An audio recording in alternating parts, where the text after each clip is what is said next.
ससुरा के रहे एगो अलग फूटानी।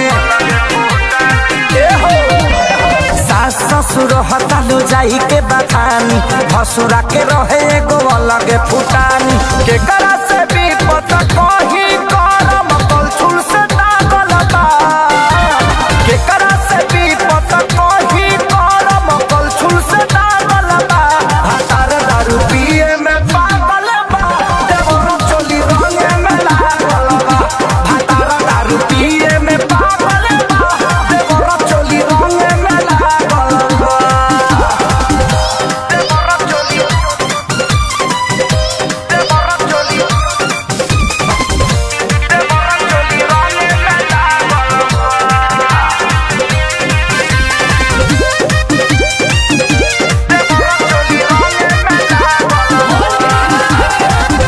नैहर में देखले नहीं रही ऐसन खेला, ससुरा में बाटे सखी बड़ी तेला बेला।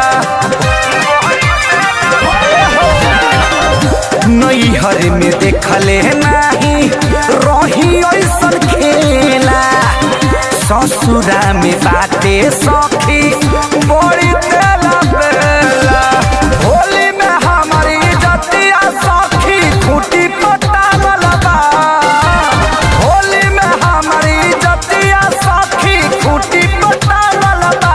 हतार दारू पिए में पागल बा, देवर चोली रंगे में लागल बा। हतार दारू पिए में पागल बा, देवर चोली रंगे में लागल बा। देवर चोली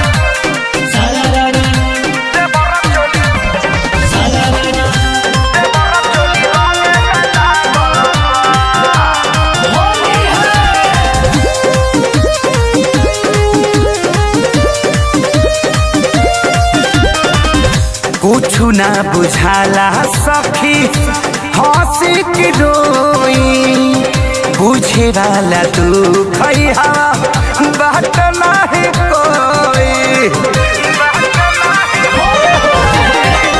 कुछु ना बुझाला सखी हंसी की रोई, बुझे वाला तू खैहा